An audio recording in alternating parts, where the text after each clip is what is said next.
Hi, my name is Renee Restivo, and this is the Moose Cast from Northwestern Community College, and it is March 5th, and we are doing our subjects today on International Women's History Month, or just Women's History Month, but I have some few facts on how it became international.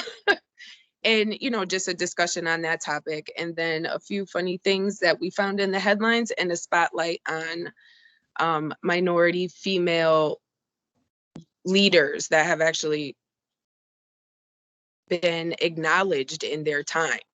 Like, it didn't take so long to them to be acknowledged today. They were actually acknowledged in the 50s, I think, the one that I have the spotlight on.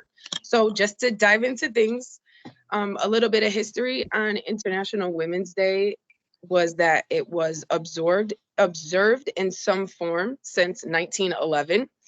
The states individually began declaring the month of March as Women's History Month until the push for national acceptance in 1987.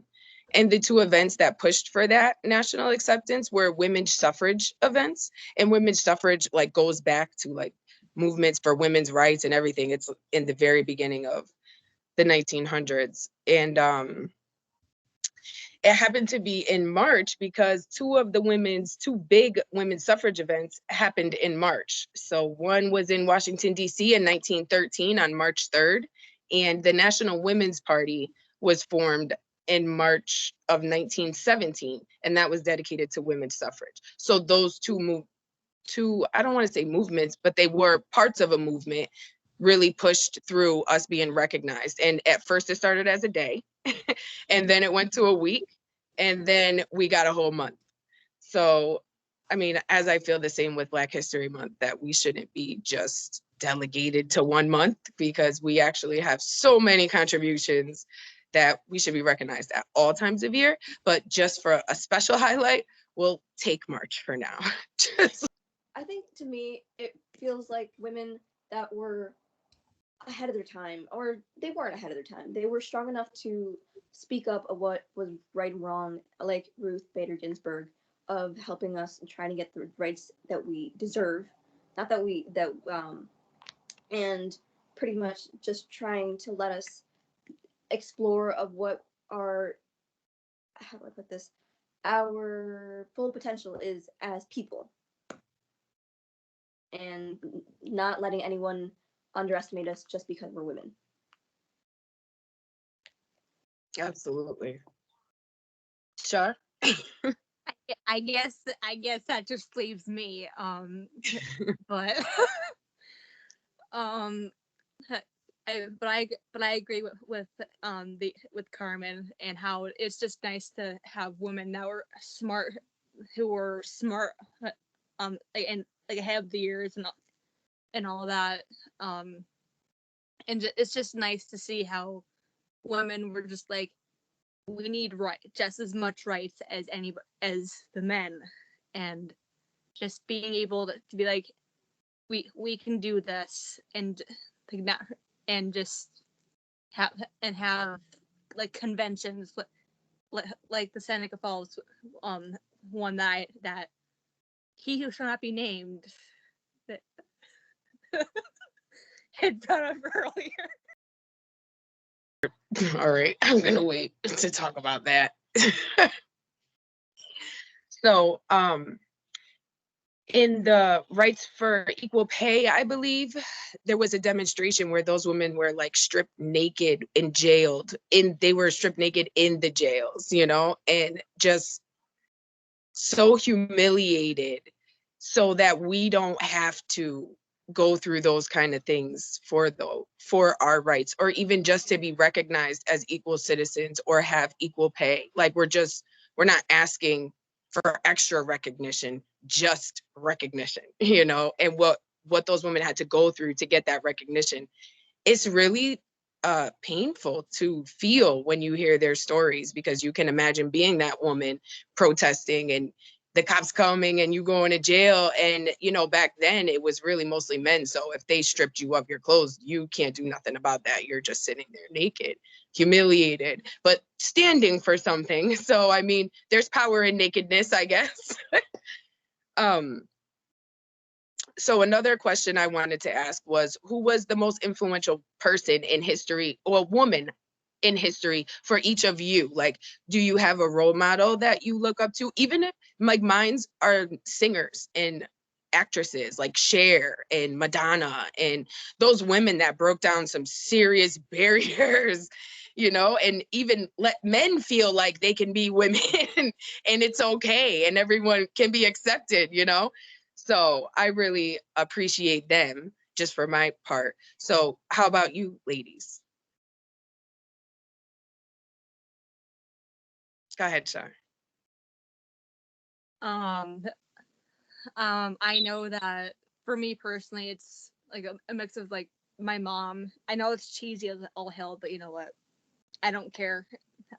But it's like my mom, and then like Jen Wild, who Renee knows exactly who I'm talking about because I blab about her all the time for all I care in the book club. But yeah, I it's like mainly people like that where I'm able to either know them in real life or am able to relate to someone who has pretty much the same disability that I have. So Right. Yeah, absolutely. How about you, Kaylee? The person that comes to mind to me is Helen Keller, because I mean, I had in like elementary school, I did have a learning disability as well. Obviously hers was more extreme than mine. She couldn't see or hear, but she still was able to overcome all of that and get a college degree and become a very smart woman. So like, just because somebody says you have a disability doesn't mean it should hold you back. You should still be able to. Absolutely. So that's who comes to my mind. But there's many people out there. Yeah, absolutely. She's a good one though, too. Yeah. Yes. And moms are always good too. I think moms are like our first experience with women, and we really learn a lot from our mothers. And maybe sometimes we don't learn from our mothers, but then we'll learn in other ways how to make up for that. How about you, Carmen? Or Lupita, because I want to hear from you too. I think my sister is pretty important to me as like a woman. Like she taught us everything that we know and how to stand up for ourselves because my mom was at work most of the time, but I still love my mom. But like she was our second mom. Same. For me, it's mostly my a family friend of ours. She was basically the one that brought us to the States. She used to be a residential nurse. She also used to be part of an organization that would help kids from different countries to that have different health conditions or get the health care that they needed and everything. And she would have them in her home all the time and doing it all out of pocket herself and not caring if she got a thank you or not. That is so respectable. Yeah. That's awesome. Go ahead, Char. another fun fact that I found in the chat. But apparently there, like when it comes to how much we earn, we actually, according to a Shriver report released in 2014, and apparently, like what if we like depending on the race of a female, apparently it only reflected by 77 cents compared to men who would get like $1 more, and then if you were African American, you would get 64 cents, and then Latinos would get 55 cents, like depending on the paycheck and the race and all that. I don't know if you guys want to bring that up. So Well, I can tell you from personal experience. I mean, I'm 35 years old, but when I've been working since I was 15, and I've been a waitress because minimum, I had a child, my first son, when I was 16. So I started young, and I had to work young too. And the only jobs available to me at that age were minimum wage jobs. And minimum wage jobs weren't cutting it. Like they were not paying my bills in real life. I wouldn't been able to eat, so I became a waitress. And at that time that I was a waitress, we got paid $3.50 an hour. Minimum wage was something like $7.25, but servers get paid half of that. And it still is to this day. I believe today it's like $5.50 or something. Like, it's not much more, because I just stopped bartending when the pandemic hit, and I was making $5.50 an hour. But I mean, the tips make up for that. But that's what you're working for, is the tips, because your hourly wage is not, you know, something that you can do. And most minorities do find themselves in a position where they have to work minimum wage jobs, and those minimum wage jobs just don't pay the bills. So then you go further as being a female minority, and you just, your struggle is real. You know. How about you guys? What about your work experience? Does any do you guys have any? I know I'm the old one. I have some, but it's more because I went but for me personally, as a disabled, I know I'm not the only person that's disabled in the group, but for me personally, with autism and auditory processing disorder, knowing how jobs can get a little bit more harder for those that are on the spectrum, I had to do the all the vocational stuff that was happening and that was supplied by the school. And I absolutely wanted to check those people out the window if I had the opportunity, but obviously I can't do that, because that probably would have gotten me in huge trouble. But I know that there's also going according to the chat as well, but I'm going back and forth. But there's I think we also have an associate university women. I guess we have like a chapter for that on campus. And I actually did see that in the college website when it lists all the clubs, and I was like, damn, I already belong to so many clubs. I just can't do them all. I hear you. I hear you. Kaylee, you had your hand up. I'm sorry, Sharp. Are you done? Yeah. If you read the chat, there's there's a lot of stuff going on. Cool. Okay. People are just flooding the chat. Hey, that's great. I'm gonna check it out. So, go ahead, Kaylee. How old are you? I am 35. Okay, I'm 30.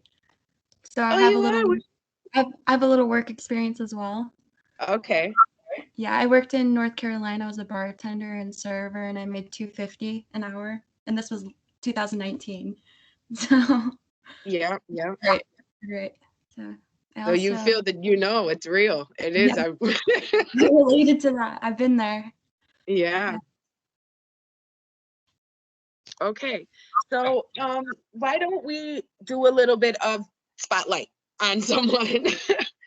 So I had put together a little quick summary of someone that I thought would be really interesting, because, you know, I live in Winstead, but I grew up in Waterbury until I was 16 years old. And my father builds motorcycles, and I've always loved riding motorcycles since I was a kid. So I shouldn't have been on the back of the motorcycles at the age that I was.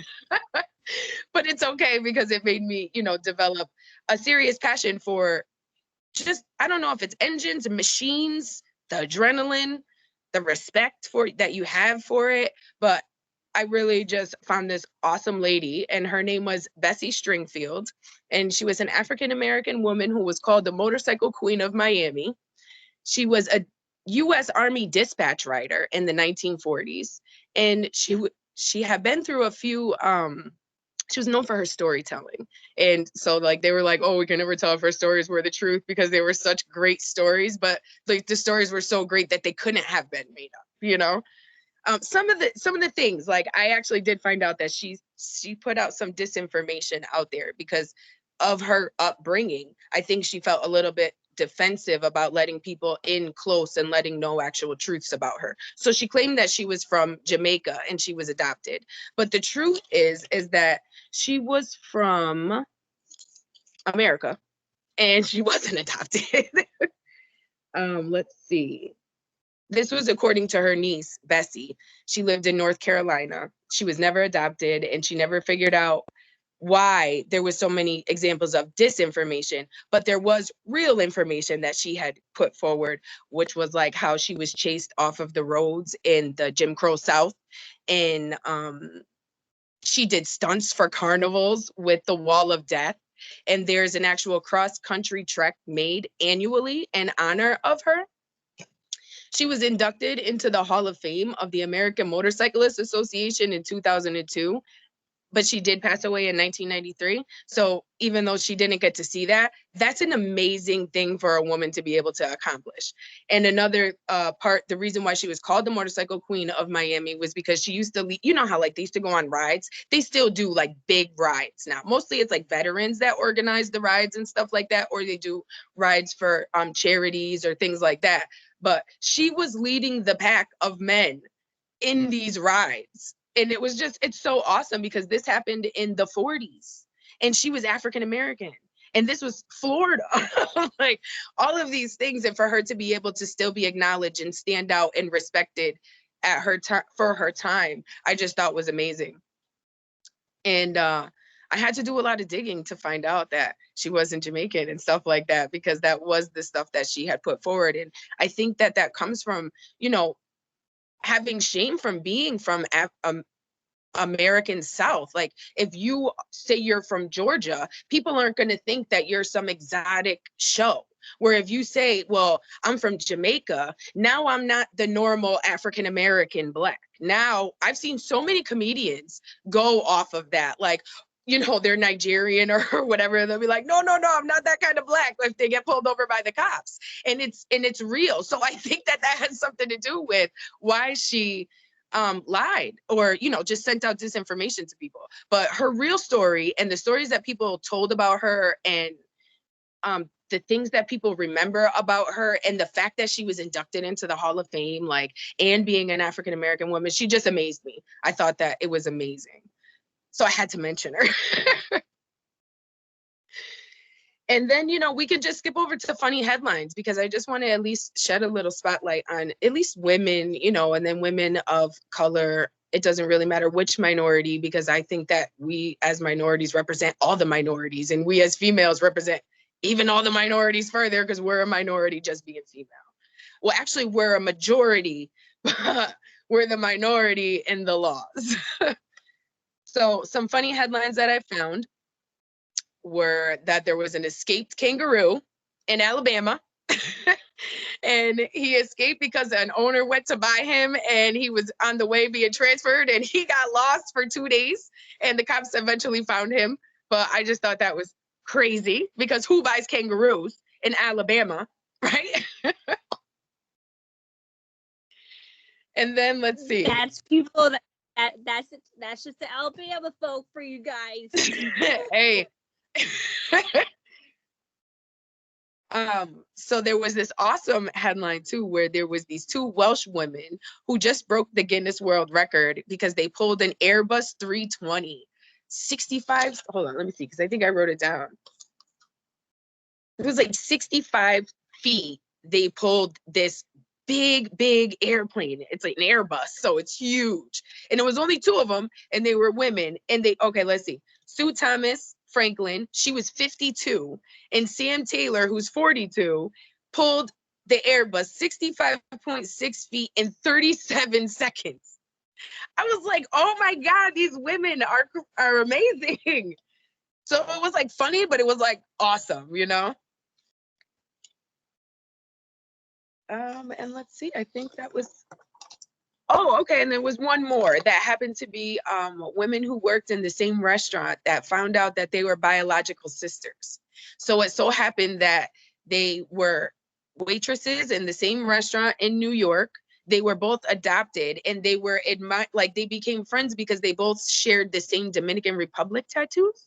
So they were like, oh, you're from Dominican Republic, I'm Dominican. And they started talking like that. And one of the birth records of one of the girls was not correct. And when she went to look into it, she found out that it wasn't correct. Yeah, that's that. So that was really cool. What's up, Shar? You might need to repeat that. I'm sorry. It's just that your audio cut out. Oh, it did. I saw the hand signals. I thought you were. Okay.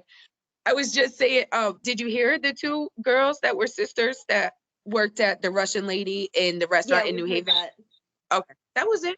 Just, that there was a mistake made on one of the birth certificates so that the girls were thought, oh no, there's no way we could be sisters. But then when it was looked more into, it was a mistake on the birth certificate and they were actually sisters who were adopted into separate families and ended up working in the same restaurant in New Haven.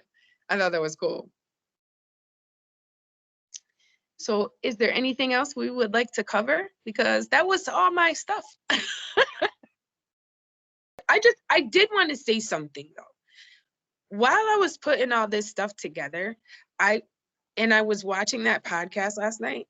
Like, you ladies really are amazing. Like, I really, really do have like a special respect and love for each one of you and like what you bring to this group. Because like Katrina's a trip, right? Ruby is so smart. Carmen and Lupita, you guys are one of a kind, yo. Charlotte, you're awesome. Kaylee, I'm still gonna know you, but you're really sweet too, and I love that you participate and you really do bring something to the group.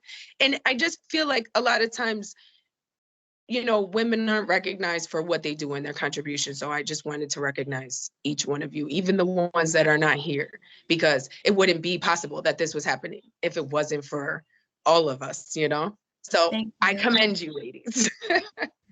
I commend you. Thank you. Thank you. Thank you. Thank you.